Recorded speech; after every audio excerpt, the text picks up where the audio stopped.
beautiful little kids between the ages of 5 and 10 years old.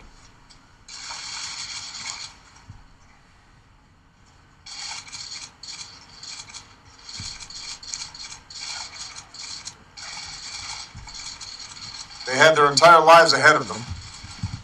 Birthdays, graduations, weddings, kids of their own.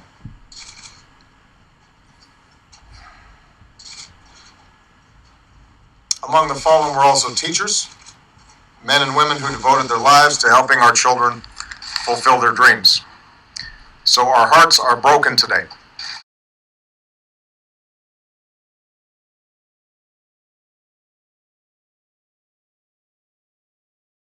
Saya hari ini ingin bicarakan tentang shooting yang terjadi di Connecticut.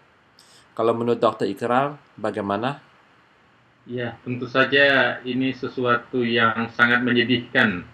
Kita semua cukup terharu karena bisa dibayangkan bagaimana perasaan keluarga, bagaimana perasaan orang tua yang menitipkan anaknya ke sekolah, tapi setelah itu anaknya meninggal. Dan itu terjadi luar biasa banyaknya, 20 anak tambah orang dewasa yang pergi bekerja, 26 orang tambah orang itu sendiri.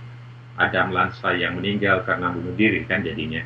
Nah, ada hal yang menarik, ada dua hal yang menarik menurut pemikiran kami Bapak John. Pertama, apa yang menjadi motif pembunuhan itu sendiri atau pembantaian, kita bahasakan pembantaian karena orang-orang yang ditembakin kan tak berdaya, apalagi anak kecil. Terus yang kedua, kenapa ini bisa terjadi? Itu kan pertanyaan berikutnya. Kenapa ini bisa terjadi? Seharusnya kan ada tugas atau fungsi negara untuk mengawasi regulasi peredaran senjata api itu jangan bisa ditemukan dengan mudah oleh orang-orang lain kan gitu. Nah, yang pertama tadi kita melihat bahwa kelihatannya dan secara real pasti ada faktor pencetusnya kenapa orang melakukan tindakan nekat seperti itu. Apalagi Adam Lansai ini kan sudah dewasa, sudah usia 20 tahun kan. Itu berada pada usia yang seharusnya sudah mengerti mana yang baik, mana yang buruk, dan sebagainya. Walaupun dia berada pada fase emosi ataupun frustrasi, seharusnya dia bisa mengontrol dirinya sendiri. Kecuali kalau ada hal-hal tertentu di mana ada kelainan. Apakah itu kelainan jiwa, atau kelainan mental menakun, atau psikopat. Itu berbeda. Apakah itu bisa, kadang-kadang orang suka bilang temporary insanity, jadi penyakit gila tapi hanya temporar aja. Apakah itu bisa terjadi terhadap anak muda ini? Ya, tentu saja kelihatannya boleh jadi itu indikatornya ya. Karena sebagaimana yang kita jelaskan, Bapak John, saya mungkin punya tulisan di Kabari yang berhubungan dengan pencegahan penyakit jiwa menakun. Ada 4 indikator utama penyakit jiwa itu sebetulnya. Apa itu? Dia punya gejala yang pertama yaitu tidak bisa membedakan antara kondisi yang nyata dengan yang tidak nyata. Artinya itu halusinasi kan. Kemudian yang kedua harus bisa berhubungan dengan aspek depresi, ada tekanan, di mana tekanan itu melebihi dari kemampuan kapasitas dirinya untuk menerima tekanan itu. Nah, itu menimbulkan suatu depresi yang luar biasa dan akhirnya dia frustrasi dan akhirnya melakukan apa saja di luar kontrolnya. Kemudian yang ketiga yaitu tidak bisa fokus. Dan yang keempat yaitu ada aspek gangguan berpikir, dan ini yang sangat berbahaya. Kalau gangguan berpikir itu artinya dia mengalami behavior disorder berupa delusi dan sebagainya. Artinya dia tidak mampu membedakan aspek nyata itu dengan yang tidak nyata. Nah, itu kan berbahaya. Kalau yang ada di dalam pikirannya adalah pikiran-pikiran negatif untuk membunuh, maka dia membunuh. Iya kan? Kalau yang ada dalam pikirannya pikiran-pikiran dendam yang tidak tahu apa faktornya, dia melakukan tindakan apa yang menjadi faktor pencetusnya itu. Nah, sekarang ini tentunya polisi dan pihak berwajib lagi mencari tahu apa menjadi faktor motif anak ini. Hanya masalahnya, kenapa anak ini bisa mengambil senjata itu, dan tentunya berarti senjata ini dia tahu tempatnya dan seterusnya. Kemudian yang perlu diketahui juga, apakah ada latar belakangnya keluarga yang mencetuskan atau ada motif lain. Nah, itu kan tugas polisi, tugas FBI untuk mencarinya siapa, bagaimana, dan apa background di belakang kejadian itu. Tapi apapun namanya, bahwa kita melihat ini sangat menyedihkan, dan kejadian di Amerika seperti ini sudah sering sekali terjadi. Tahun ini saja sudah berkali-kali, 3-4 kali. Itu kan luar biasa berbahayanya. Berarti ini harus menjadi warning secara nasional bagi pemerintah untuk mencegah jangan sampai kejadian-kejadian ini bisa berulang. Sebab ini bisa berbahaya karena ada satu hal yang cukup menarik, Bapak John, bagi para psikopat itu. Biasanya bahkan ini bisa menjadi contoh bagi psikopat-psikopat yang lain untuk melakukan tindakan yang serupa. Itu kan berbahaya. Jadi mungkin yang masalah tentang Oregon yang terjadi di Oregon mungkin ada pengaruhnya di situ. Ya tidak bisa dipungkiri, kita boleh saja ada. Karena ini media sudah terbuka dengan lebarnya, dan itu akan mempengaruhi semua aspek kehidupan. Dan kita melihat kalau ini tidak dicegah, menurut pemikiran saya ada dua hal yang kita lakukan. Perlu pencegahan secara aspek kesejahteraan dan kesehatan, dan yang kedua aspek defense atau aspek persenjataan. Nah, kalau aspek kesejahteraan tentunya kan aspek ekonomi perlu ditingkatkan dan sebagainya, sehingga rasa frustrasi, rasa tidak berdaya, dan akhirnya timbul ketakberdayaan, dan akhirnya dia melakukan tindakan-tindakan di luar dari batas apa yang menjadi kesadarannya.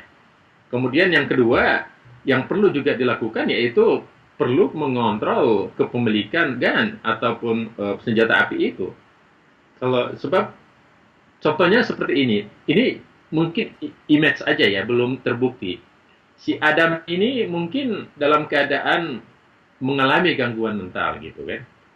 Mental itu bisa berupa ada gangguan kejiwaan, terus setelah itu mungkin ada obsesi dalam pikiran dia, mungkin ada kejadian masa lalu berhubungan dengan sekolah itu, yang berhubungan dengan dia, dan akhirnya itu masuk ke alam bawah sadarnya dan menjadi obsesif, dan obsesifnya ini berubah menjadi kompulsif, yaitu mengekspresikan keluar untuk melakukan sikap revenge atau dendam, dan rasa dendamnya itu tidak terkontrol lagi kan. Nah, pada fase selanjutnya kondisi seperti ini kan ada peluang, ada senjata di rumahnya, iya kan?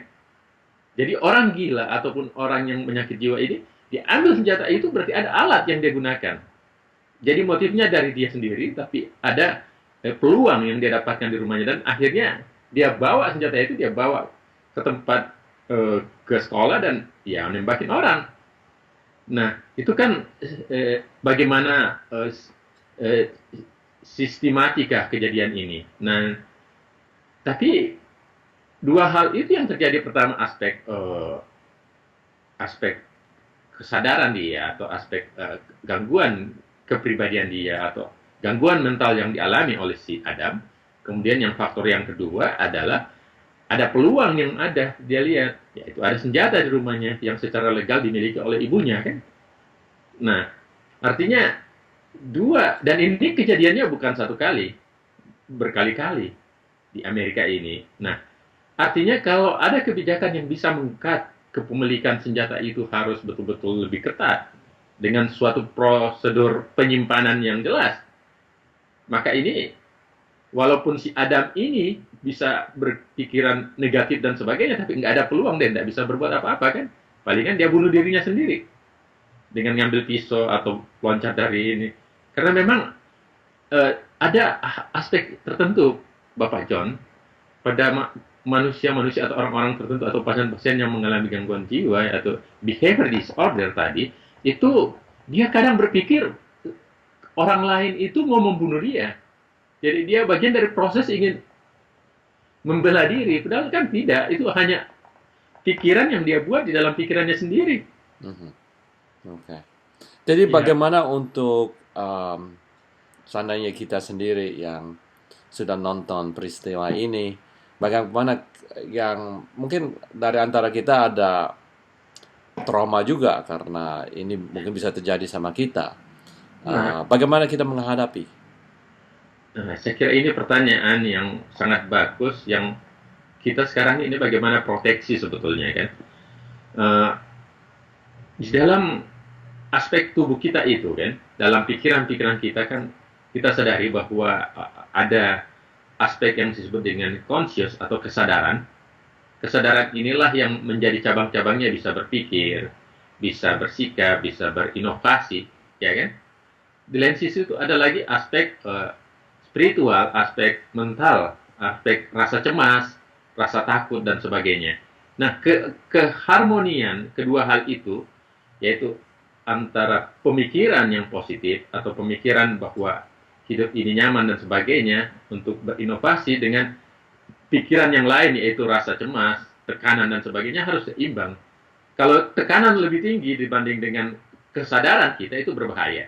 Nah, banyak ada tiga hal yang kita bisa lakukan. Pertama, bagaimana menyeimbangkan pikiran-pikiran positif, yaitu optimisme bahwa segala sesuatu ada jalan keluarnya. Ya, itu pikiran positif seperti itu sangat membantu menekan, artinya menyelesaikan, merilis tekanan-tekanan tadi sehingga merupakan ventilasi sehingga orang tekanannya akan berkurang sehingga frustasinya bisa menghilang. Yang kedua yaitu aspek secara psikologi tadi. Nah, kita melihat dari aspek yang kedua yaitu bagaimana orang yang ada trauma tadi karena melihat kejadian itu, boleh jadi apakah di sekolah itu atau orang yang menonton TV atau mendengar, yaitu tentunya kita perlu melakukan sikap penyadaran.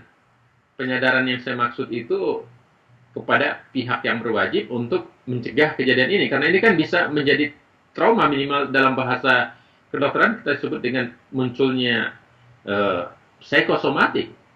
Ya, ada beberapa artikel dulu di Kabari juga yang berbicara tentang psikosomatik, orang ada trauma karena gempa dan sebagainya. Ini juga bisa seperti itu, dan itu bukan satu orang. Kita bisa bayangin berapa orang di Amerika, bahkan di seluruh dunia, ini sudah menjadi berita internasional, yang memiliki anak dan ingin menitipkan anaknya di sekolah-sekolah, itu kan trauma. Semua orang trauma, dan artinya kan perlu ada keyakinan bahwa tidak terulang lagi. Siapa yang mau melepaskan anak atau cucunya meninggal dengan sia-sia seperti itu? Kemudian yang ketiga tentunya dari pihak sekolah, ataupun perlu ada proteksi yang lebih baik, yaitu bagaimana mencegah kejadian ini, yaitu ya pencegahannya lebih penting. Yang lebih penting lagi itu pencegahan kesehatan jiwa atau kesehatan mental daripada siswa-siswa atau anak-anak didik itu atau masyarakat.